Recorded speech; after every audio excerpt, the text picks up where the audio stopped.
नमस्कार दोस्तों, उषा की आवाज चैनल में आप सभी का स्वागत है। हमारी आज की कहानी है उपलब्धियां। आज भी छुट्टी है और नाश्ता भी पकौड़ियों का भरपेट हो चुका है। खाना आराम से बनेगा। रसोई का हर कोना उसने रगड़ रगड़ कर अच्छी तरह चमकाया। फिर रैकों को साफ कर अखबार प्लास्टिक बिछाए।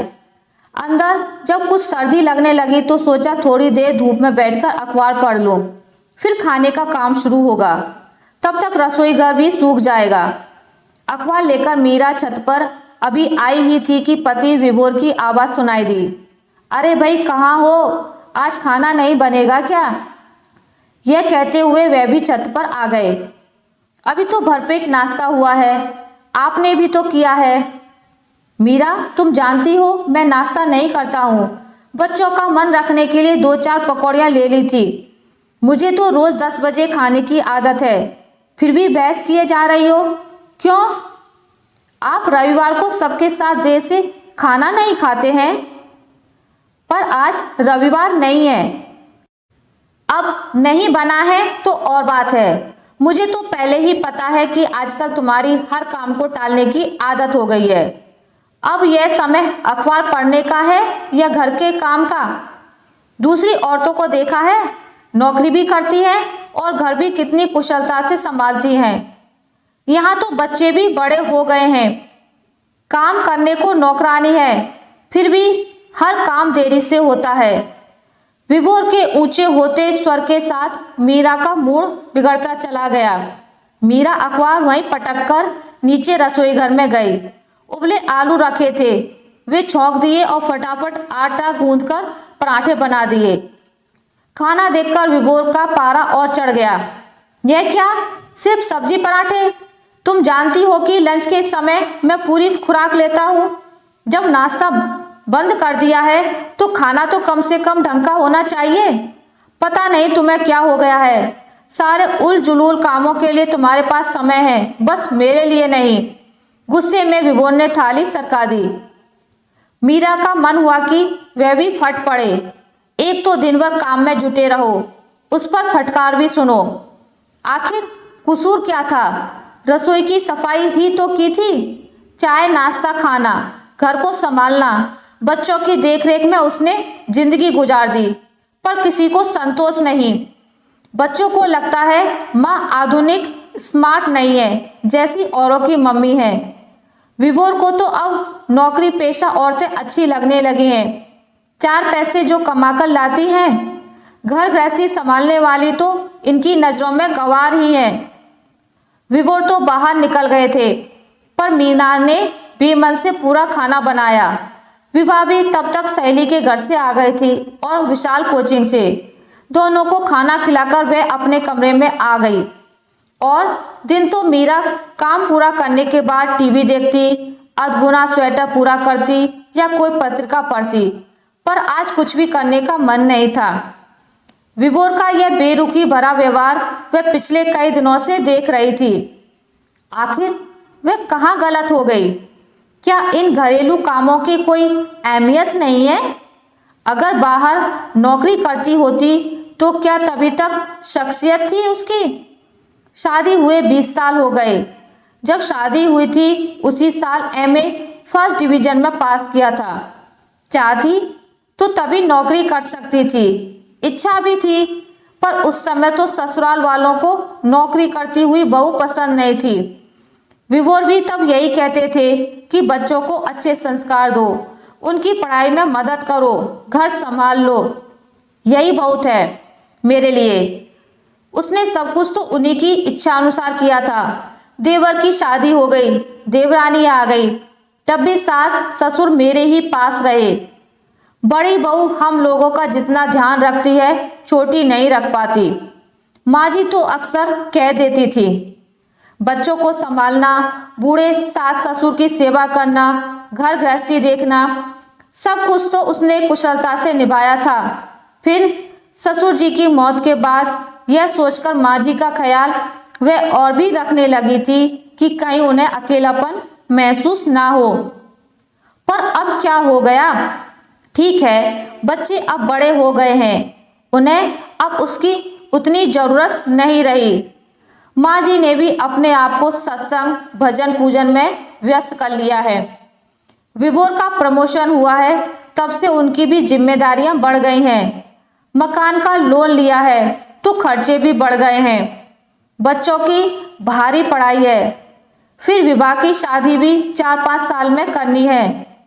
शायद इसी बात को लेकर विभोर को अब नौकरी पेशा औरतें अच्छी लगने लगी हैं। पर क्या देखते नहीं कि उसकी भी तो व्यस्तता बढ़ गई है। सुबह 6 बजे से काम की जो दिनचर्या शुरू होती है तो रात को ही सिमटती है। फिर उन्हें ऐसा क्यों लगता है कि वह फालतू है? घर के सारे काम क्या अपने आप हो जाते होंगे? और तो और विवाह जब से बाहर हॉस्टल में गई है और विशाल की कोचिंग शुरू हुई है, बाजार के भी सारे काम उसे ही करने पड़ रहे हैं। पर नहीं, सबको यही लगता है कि वह फालतू है। सबको उससे शिकायतें ही शिकायतें हैं। और तो और माँ जी पहली बार 10-15 दिन को देवर के पास गई तो वह भी जाते समय कहने में नहीं चूकी, बहू तुम मेरी देखभाल करते करते थक जाती हो तो सोचा कि छोटी के पास कुछ दिन रह लूं। अनमनी सी मीरा फिर बाहर बरामदे में पड़े मूड़े पर आकर बैठ गई। विवाह पास ही बैठी सिर झुकाए डायरी में कुछ लिख रही थी। क्या कर रही है? माँ, अब दिसंबर खत्म हो रहा है ना, तो अपनी उपलब्धियां लिख रही हूँ इस जाते हुए साल की और तय कर रही हूँ कि अगले साल मुझे क्या क्या करना है। नए संकल्प भी तो करूँगी ना। अच्छा, क्या उपलब्धियां रही? माँ, विशेष उपलब्धियां तो इस वर्ष की यह रही कि मेरा मेडिकल में चयन हो गया। अब मैं संकल्प करूंगी कि मेरा करियर भी अच्छा रहे, अच्छे नंबर आते रहें हर परीक्षा में। विभा कुछ सोचते हुए बोली, मम्मा, मैं अपनी ही नहीं विशाल और पापा की भी उपलब्धियां लिखूंगी। देखो ना, विशाल को इस साल स्कूल में बेस्ट स्टूडेंट का अवार्ड मिला है और पापा का तो प्रमोशन हुआ है ना। मीरा ने भी उत्सुक होकर विभा की डायरी में झांका तो वह बोली, मम्मा, आप भी अपनी उपलब्धियां बताओ, मैं लिखूंगी। और आप अगले साल क्या करना चाहोगी यह भी लिखूंगी। मीरा का उत्साह फिर से ठंडा हो गया। क्या बताए, कुछ भी तो उपलब्धि नहीं है उसकी। अब पूरे घर के लिए फालतू जो हो चली है वह, और एक ठंडी सांस ना चाहते हुए भी उसके मुंह से निकल ही गई। ओ माँ, आप बहुत थक गई हो, आपको थोड़ा चेंज करना चाहिए। विभा कह ही रही थी कि फोन की घंटी बजने लगी। विभा ने ही दौड़कर फोन उठाया। माँ, मामा का फोन है, पूछ रहे हैं शेफाली की शादी में हम लोग कब पहुंच रहे हैं, लो बात कर लो। हाँ भैया, अभी तो कुछ तय नहीं हुआ है। बात यह है कि इन्हें तो फुर्सत है नहीं, क्योंकि बैंक की क्लोजिंग चल रही है। विशाल के अगले ही हफ्ते बोर्ड के इम्तिहान हैं। पर तू तो आ सकती है। मीरा क्या जवाब दे, यह सोच ही रही थी कि विभा ने आकर दोबारा फोन ले लिया और बोली, मामा, हम लोग भले ही ना आ पाए पर मम्मी जरूर आएंगी। और विभा ने फोन रख दिया। माँ, आप हो आइए ना, विभा आग्रह करते हुए बोली। भोपाल है ही कितनी दूर, एक रात का ही तो सफर है। आपका चेंज भी हो जाएगा और नाते रिश्तेदारों से मुलाकात भी हो जाएगी। और फिर दोनों मौसियाँ भी तो आ रही हैं। माँ, आप यहाँ की चिंता ना करें, मैं घर संभाल लूँगी। बस पापा और विशाल का ही तो खाना बनाना है, फिर भाई है ही मदद के लिए। बस आप तो अपनी तैयारी करो। जाने का ख्याल तो अच्छा लगा था मीरा को, पर विभोर क्या तैयार हो पाएंगे? मीरा अभी भी असमंजस में ही थी, पर विभा ने विभोर को राजी कर लिया। फटाफट दूसरे दिन का आरक्षण भी हो गया और विभा ने माँ की सारी तैयारी करवा दी। शादी की गहमा गहमी में मीरा को भी अच्छा लग रहा था। रात रात भर जागकर बहनों में गपशप होती रहती। सब रिश्तेदारों के समाचार मिले। भैया ने बेटी की शादी खूब धूमधाम से की थी। शेफाली के विदा होते ही घर सूना हो गया था। रिश्तेदार तो चल ही दिए थे, बहनों ने भी जाने की तैयारी कर ली थी। भैया मुझे भी अब लौटना है, मीरा ने याद दिलाया। अरे तुझे क्या जल्दी है? कविता और मानवी तो नौकरी पेशा हैं, उनकी छुट्टियां नहीं हैं, इसलिए उन्हें लौटने की जल्दी है। पर तू तो रुक सकती है, भैया ने सहज स्वर में ही कहा था। पर मीरा को लगा जैसे किसी ने फिर कोमल मर्म पर चोट कर दी। सब व्यस्त हैं, वही एक फालतू है। वहां भी सब यही कहते हैं और यहाँ भी। भैया के बहुत जोर देने पर वह 2 दिन रुक गई, पर लौटना तो था ही।